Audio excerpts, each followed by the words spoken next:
gonna walk. Welcome to Walk Guatemala with me. All right, so look at the sky, guys. We are in the capital city of Guatemala, of course, and I want to show you the traffic, and I want to show you the way it looks, because basically this is the norm here in Guatemala to get a lot of rain. Now we all know that El Nino just went by, thank God. It's gone, but now we got all the rain because this is the normal here in the tropics. Guatemala is located in Central America, and we're supposed to get a lot of rain, so, and I'm happy with that. Look, there is a small plane coming to Guatemala. Welcome y'all. Just about to land. The airport is right there.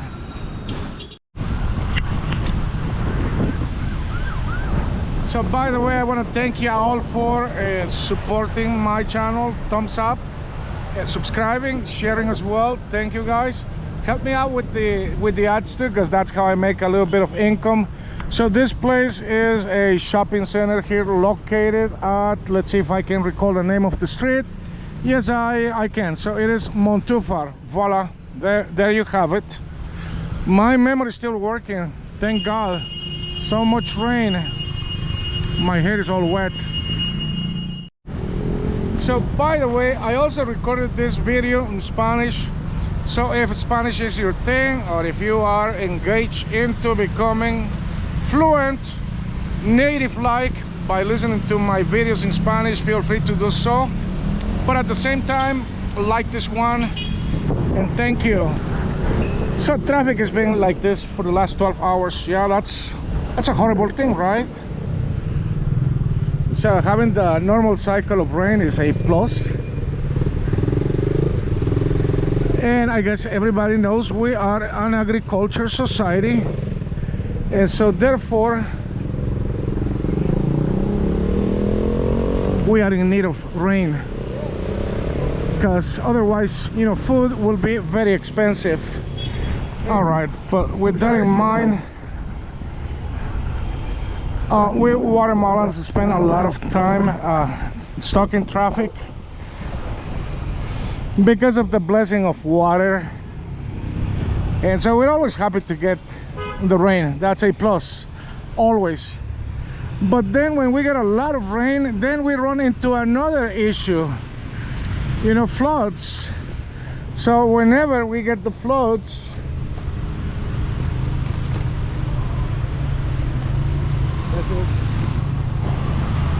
thank you. So whenever we get the floods, you know, the harvest is lost because of too much water saturation, so we're not able to harvest the vegetables, and then we don't have any vegetables, and whatever little vegetables are available, then they become expensive. What a challenge, right? So I have to say that there are lots of challenges in this part of Central America because of the size of the country.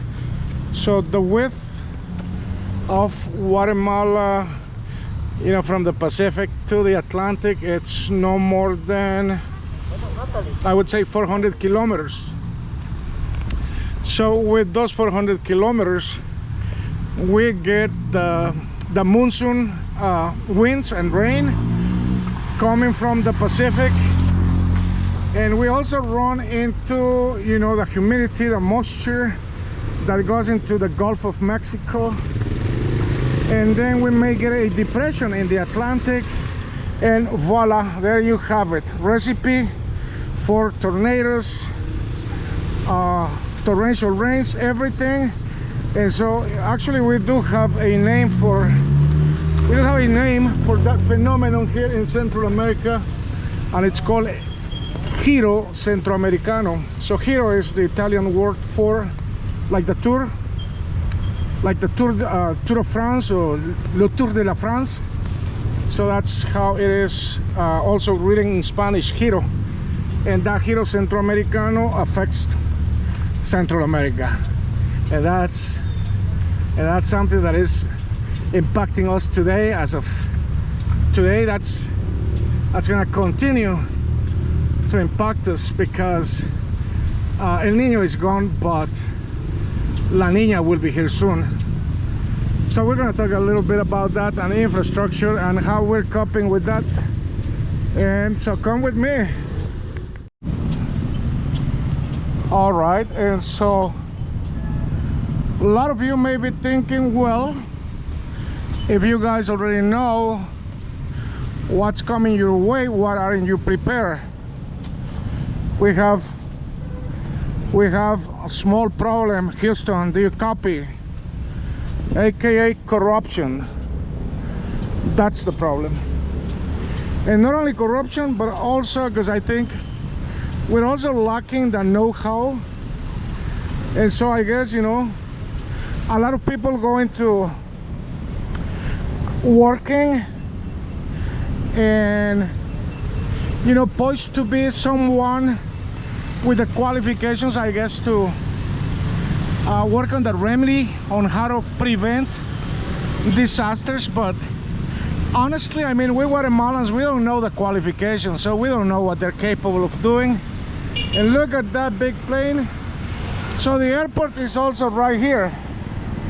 You can see all planes, they approach Guatemala in the middle, and right there, that's the airport. So by the way, thank you so much for liking it and also sharing my videos about the airport. Now that I'm here, I'm going to take advantage to explain you the reason why, the rationale behind the discussion that I had on that video about the airport. You saw the big plane coming this way, right? Look at all this traffic. Now you can see the buildings there. Usually in sunny days you see the mountains. Now you don't see any mountains because the whole city is covered in fog, so it's all foggy at this time. And now that's usually the case a lot of times here in Guatemala because of the rain. And so we're also dealing with the airport. Shall we upgrade it or shall we get a new one? What do you guys think? Look, it sounds like a big plane. Let me see it. What is it? Oh, it's going up there. Okay. I was like, wow, I'm lost. Where's that airplane? All right, so this time of the year, winter time, aka rainy season in Guatemala, we Guatemalans run into the same issue. Infrastructure. We get stuck in traffic. And I am not just talking about the city, I'm talking about nationwide. And like for example, today, with all this rain, if you want to watch my video in Spanish as well, you'll see it. The lanes and the lines are all packed and stuck with traffic since 5 a.m. in the morning. Now, can we do anything to change that? Well, it'll take a lot of work, a lot of thinking out of the box, engineering, and also the determination of the Guatemalan people wanting to, you know, get a break on the next rainy season next year again, and looking into, you know, upgrading the road system, aka freeways. Here in Guatemala, a freeway is called an autopista. So also here in Guatemala, a metro system is going to be implemented. And I was thinking, because of the size of Guatemala and because of the amount of vehicles and everything that goes into the road system here in Guatemala, the infrastructure, I was thinking a metro is an amazing, a great idea.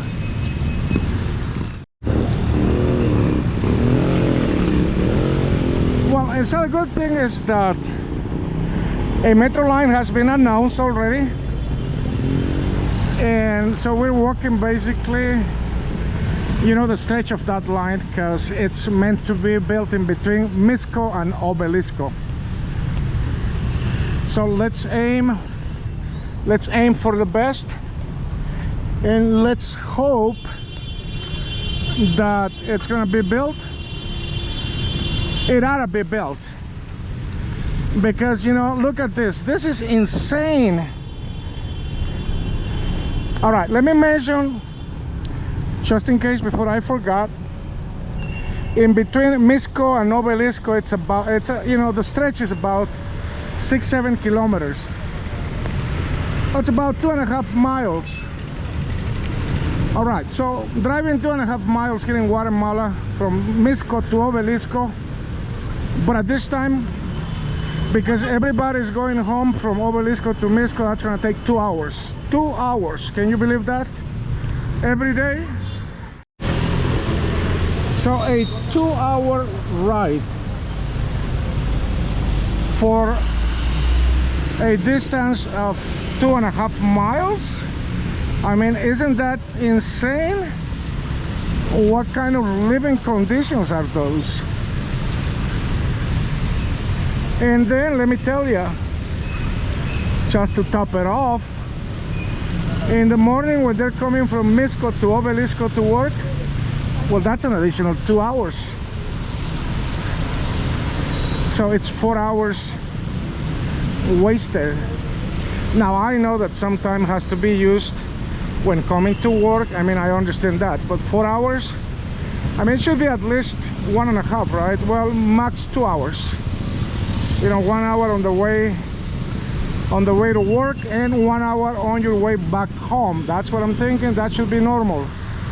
Now I know a lot of countries also have the same issue, so you know, that's the reason why we need to look you know, into improvements. We need to think outside the box and better the situation, because I mean, there's no purpose on buying a car if you're gonna be stuck here 2 hours. As population grows, instead of 2 hours, that's gonna be a 3-hour ride. All right, so on the other hand, not a lot of work and improvements have been made or put into motion to better the movement or the traffic situation here in the city. In a lot of parts of the world, you know, whenever traffic is very heavy and congested, sometimes what they do is they just have elevated streets and boulevards. And here in Guatemala, none of that has been taken into consideration. So I guess, you know, time is, I mean, citizens' time is not a priority for anyone here working at the city hall. We also need lots of bridges here in the city because of the geography or topography. Guatemala makes it impossible to go on a straight line. You have to go and take the long way, big turns, and then you get stuck with traffic because everybody has to go through those existing ways. Look at this one, and I'm telling you because you're gonna see my video in Spanish. I came by here about 2 hours ago and it was like this. All right, so I have to say that Guatemala City does get more maintenance.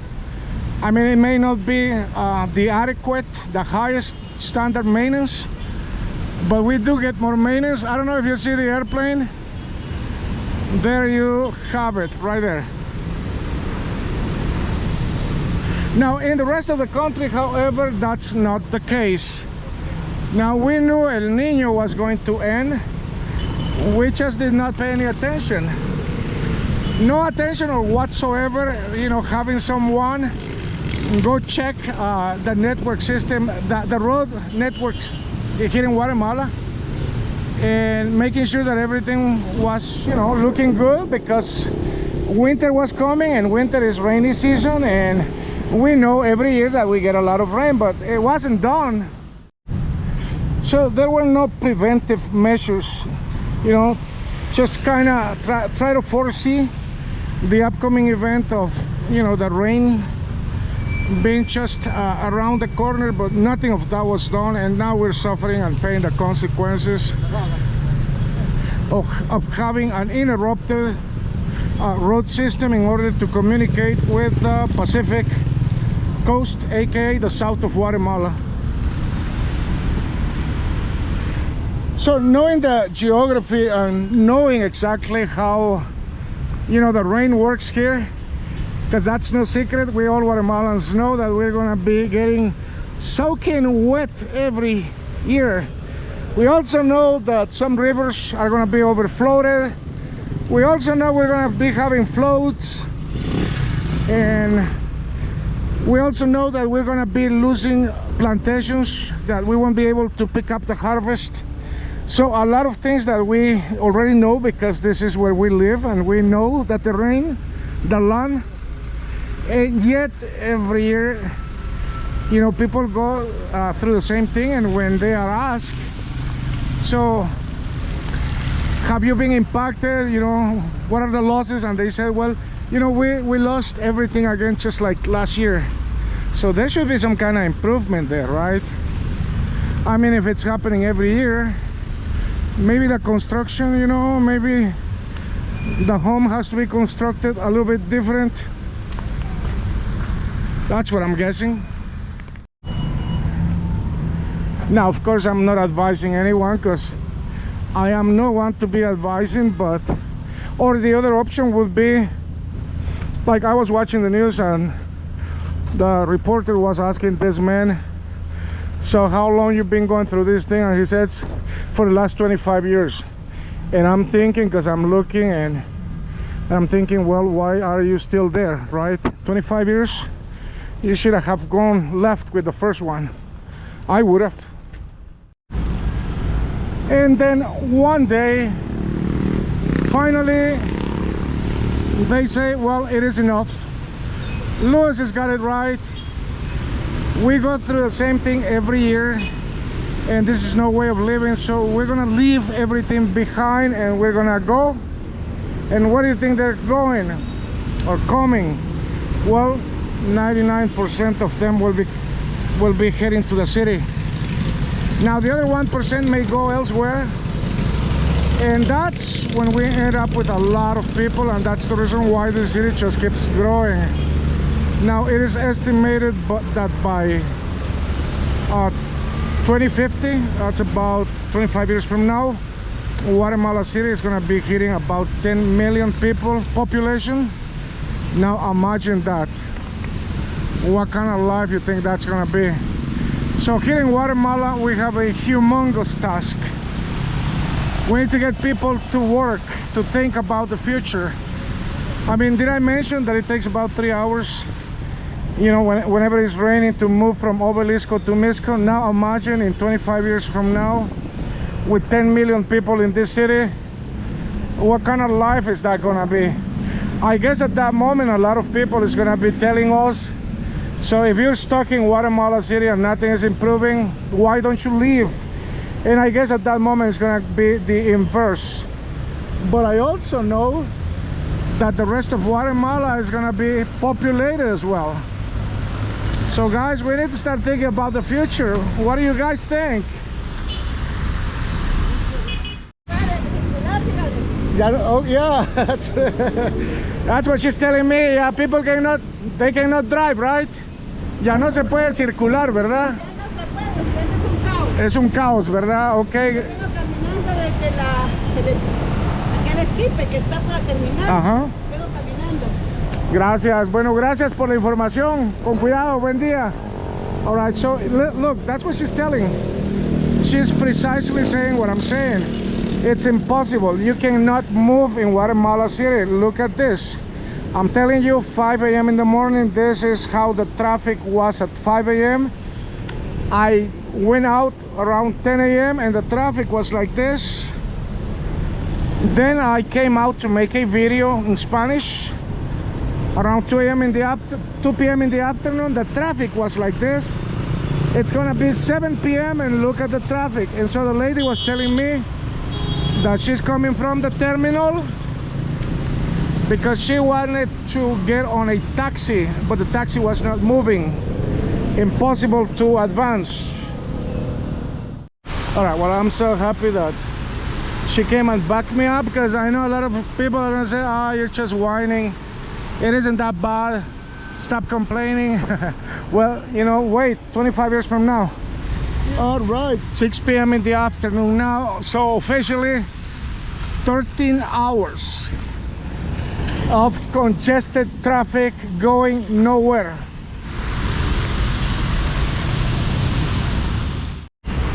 All right, so we finally arrived at El Trebol. All right, you can see the rain, the breeze blowing this way. Now the other thing is that because of everything that is happening and what's going to be happening in the future, a lot of people are opting for apartment towers here in the city, and that's the reason why there is a lot of construction just about everywhere. Now the construction is not going to stop, because you can see the main reason that is driving a lot of Guatemalans to opt for the option of an apartment. Now time has changed and we all have to adjust, and that's basically what you are looking at right now, adjustment. The society is adjusting to apartments, so I guess we have to adjust to metro systems as well. We have to adjust to building roads in a different way. All right, talking about adjustments, I think we Guatemalans have pretty much adjusted ourselves to everyday life with humongous, never-ending traffic in the city. But it isn't a way of living. I am sure we Guatemalans are capable of doing better. We should be able to find a solution. Now the city is just gonna keep growing, so I guess it is time for us Guatemalans to grow in infrastructure, intellectually, put a lot more thought into things, and finally change the way we transport and move ourselves from one part of the city to another part, and also nationwide, because otherwise it doesn't look good. All right, from Guatemala City, I hope you liked the video. Subscribe, comment, we'll see you on the next one. Big hug, be well.